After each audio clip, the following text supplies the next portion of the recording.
And God said, "Let there be light." And there was light. And God saw the light that it was good. And God divided the light from the darkness. And God called the light day, and the darkness he called night. And the evening and the morning were the first day.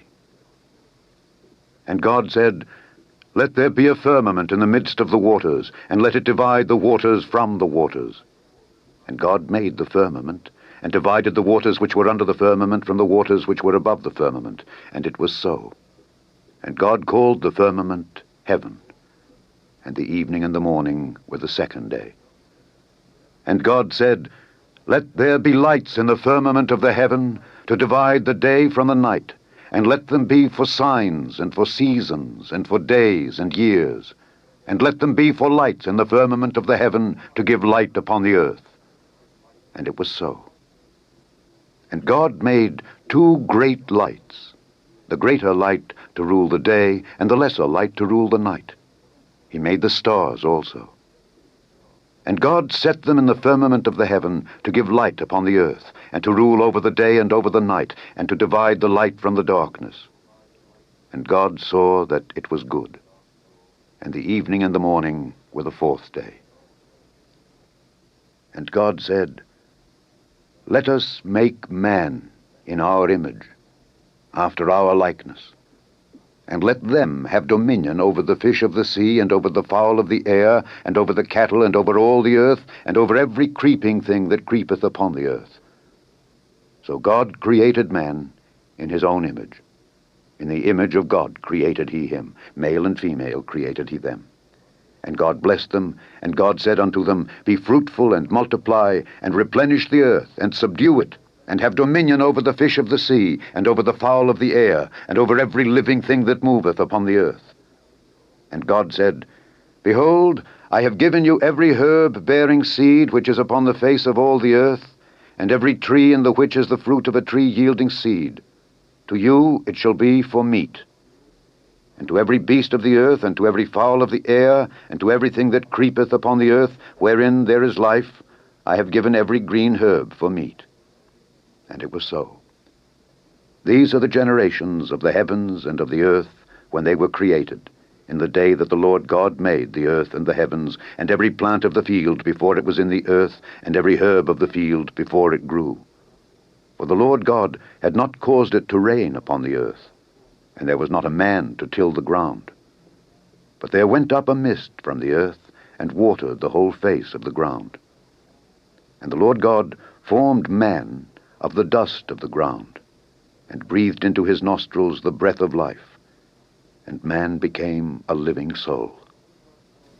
And the Lord God planted a garden eastward in Eden, and there he put the man whom he had formed. And out of the ground made the Lord God to grow every tree that is pleasant to the sight and good for food, the tree of life also in the midst of the garden, and the tree of knowledge of good and evil. And a river went out of Eden to water the garden, and from thence it was parted, and became into 4 heads. The name of the first is Pison. That is it which compasseth the whole land of Havilah, where there is gold, and the gold of that land is good. There is bdellium, and the onyx stone. And the name of the second river is Gihon. The same is it that compasseth the whole land of Ethiopia. And the name of the third river is Hiddekel. That is it which goeth toward the east of Assyria. And the fourth river is Euphrates.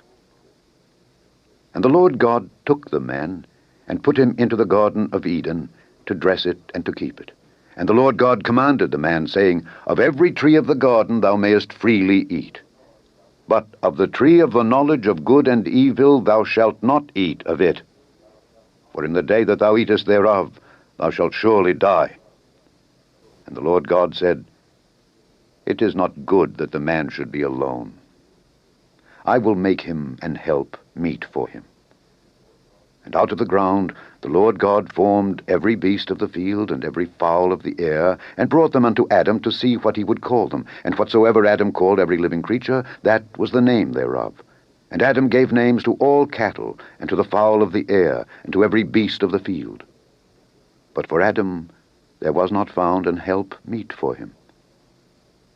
And the Lord God caused a deep sleep to fall upon Adam, and he slept. And he took one of his ribs, and closed up the flesh instead thereof, and the rib which the Lord God had taken from man made he a woman, and brought her unto the man. And Adam said, This is now bone of my bones, and flesh of my flesh. She shall be called woman, because she was taken out of man. Therefore shall a man leave his father and his mother, and shall cleave unto his wife, and they shall be one flesh. And they were both naked, the man and his wife, and were not ashamed. Now the serpent was more subtle than any beast of the field which the Lord God had made. And he said unto the woman, Yea, hath God said, Ye shall not eat of every tree of the garden? And the woman said unto the serpent, We may eat of the fruit of the trees of the garden, but of the fruit of the tree which is in the midst of the garden, God hath said, Ye shall not eat of it, neither shall ye touch it, lest ye die. And the serpent said unto the woman, Ye shall not surely die.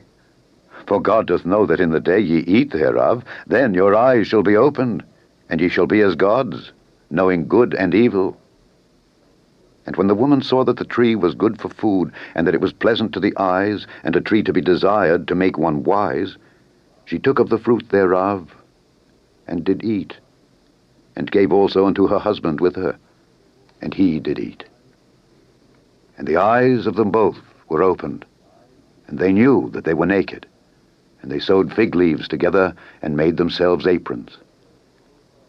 And they heard the voice of the Lord God walking in the garden in the cool of the day. And Adam and his wife hid themselves from the presence of the Lord God amongst the trees of the garden.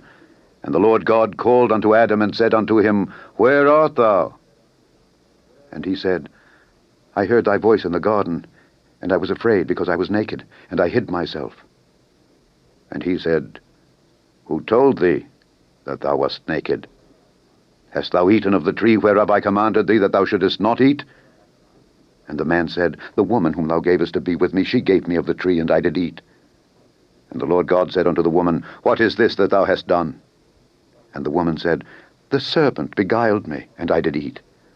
And the Lord God said unto the serpent, Because thou hast done this, thou art cursed above all cattle, and above every beast of the field. Upon thy belly shalt thou go, and dust shalt thou eat all the days of thy life. And I will put enmity between thee and the woman, and between thy seed and her seed. It shall bruise thy head, and thou shalt bruise his heel. Unto the woman he said, I will greatly multiply thy sorrow and thy conception. In sorrow thou shalt bring forth children, and thy desire shall be to thy husband, and he shall rule over thee. And unto Adam he said, Because thou hast hearkened unto the voice of thy wife, and hast eaten of the tree of which I commanded thee, saying, Thou shalt not eat of it, cursed is the ground for thy sake. In sorrow shalt thou eat of it all the days of thy life. Thorns also and thistles shall it bring forth to thee, and thou shalt eat the herb of the field. In the sweat of thy face shalt thou eat bread, till thou return unto the ground. For out of it wast thou taken, for dust thou art, and unto dust shalt thou return. And Adam called his wife's name Eve, because she was the mother of all living. Unto Adam also and to his wife did the Lord God make coats of skins, and clothed them. And the Lord God said, Behold, the man is become as one of us to know good and evil. And now, lest he put forth his hand, and take also of the tree of life, and eat, and live forever. Therefore the Lord God sent him forth from the garden of Eden to till the ground from whence he was taken. So he drove out the man, and he placed at the east of the garden of Eden cherubims, and a flaming sword which turned every way to keep the way of the tree of life.